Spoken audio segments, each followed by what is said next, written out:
Hello YouTubers, and finally it is here, the Character Online exclusive Regeneration set, or 13th Doctor / 14th Doctor Regeneration set, whatever you want to call it. Here it is, and yeah, this just kind of came out of the blue, because I never received a dispatch email for this, and it just turned up in the post at the day recording.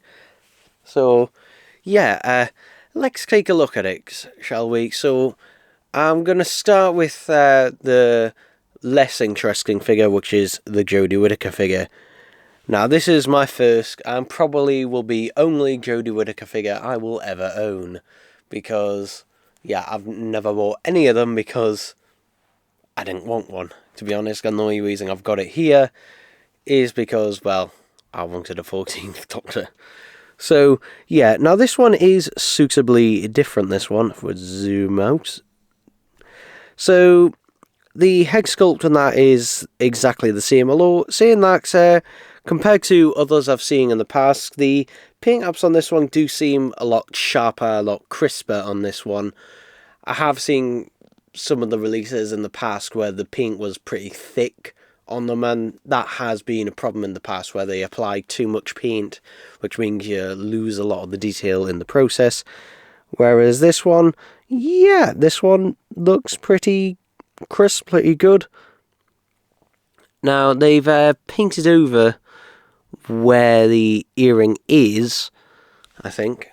Yeah, they have sort of painted it over a bit.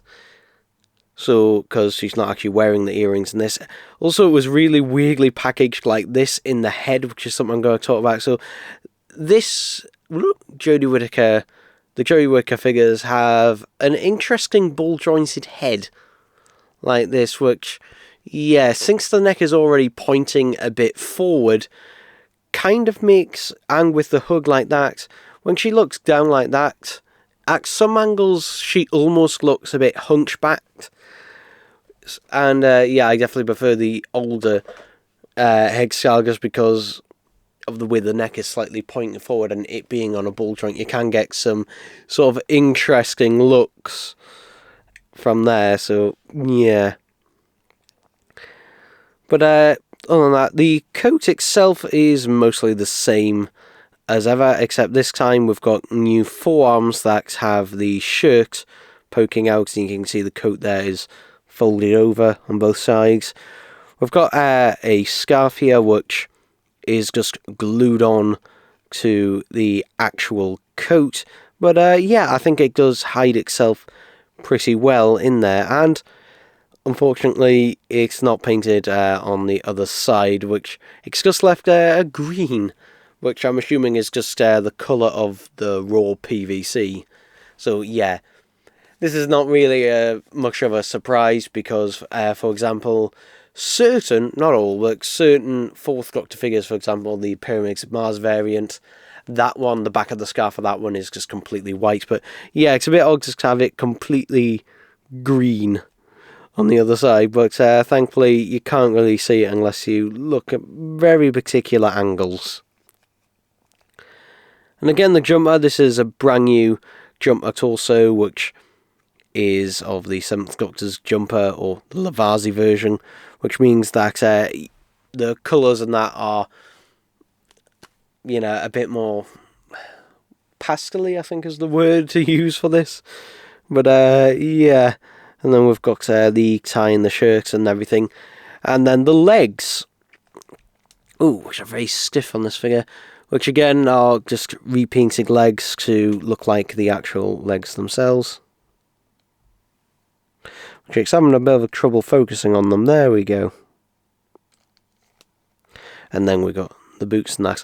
Now, the thing is with this figure, I would not be surprised if we saw this body reused and with a Sasha head on there. Because, honestly, you could easily do that. And I wouldn't be surprised if one of the B&M 3-packs had this, because, you know, and also the celery, and that is on there as well, which I believe is just the same one as the regular one, just painted completely green on this one, like a darker green, but there's a bit of a slight lightness to the tip of it just there.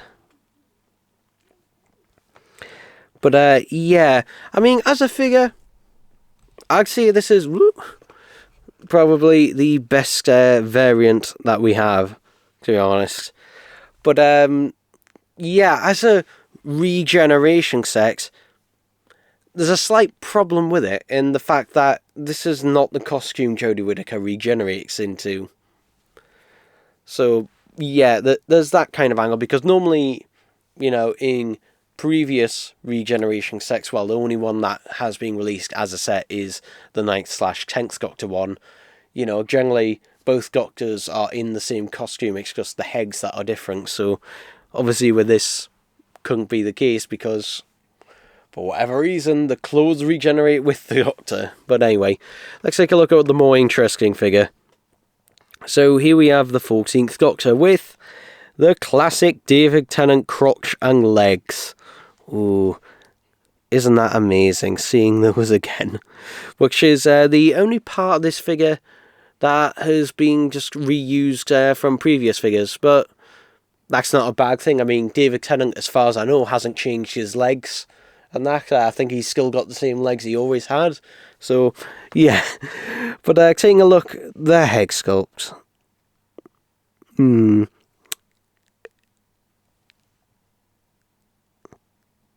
Yeah, I don't know what it is about this head sculpt, but it just looks off. It just looks off. I think it's the fact that he's got a massive forehead. I think that's it. I think something about it just... I don't know if it's the massive forehead or what. I mean, from very particular angles, it looks like David Tennant. But I just think the eyes are just slightly, ever so slightly too low down. I think they're ever so slightly too low down. Because it just kind of looks like he's got a bit too big of a forehead, to be honest. I think that's the main problem with it. Because from certain angles like that, that looks like David Tennant from that angle, but from other ones, not so much. The hair is better. The hair fares a lot better with the bit sticking out, and that's at the middle there. It's having a right time trying to focus on this, isn't it? Let's see if we add a bit more light, it can help. But I don't know, it's just not the best, to be honest. And I think, I don't know what it is about it. I think it's mainly just like the massive forehead bit, but it just doesn't look that good. Like, even in real life, I know people are saying, oh, wait until you have it in hand, but I've got it in hand and it still doesn't look amazing. Like, it doesn't look as bad as the initial pictures made it out to be, but it still doesn't look that good. And even the CGI, you know, mock-ups that were leaked, even they didn't look great. Something that does, though, the coat is very nice. Nice sort of texture to it, and yeah, this coat is a really nice coat. I do really like it. It's made of a nice soft PVC, so it doesn't get in the way of the legs, which is nice. You can see the two pockets and that there, and also the arms, which are ball jointed. Hooray! So yeah, we get a ball jointed release 10th Doctor,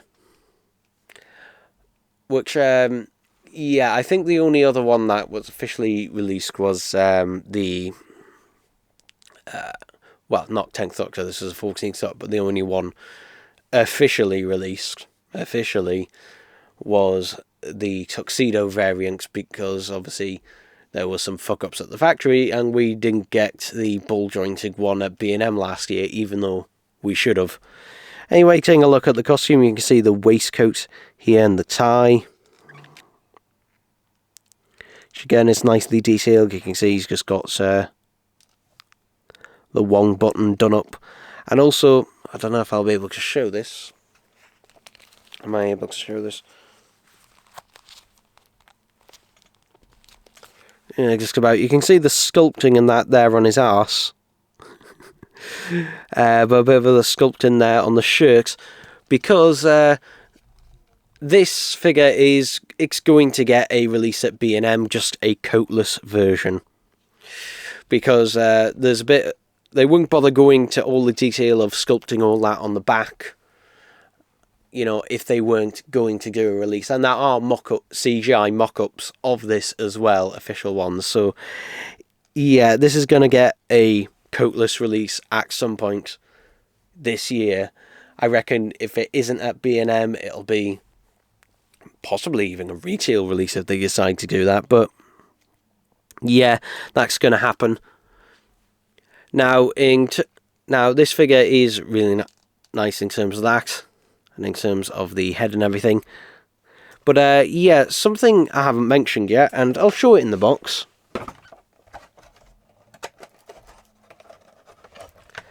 So we get a 13th Doctor Sonic screwdriver there, which I'm not going to take out the box because it'll go bye-bye the second it does.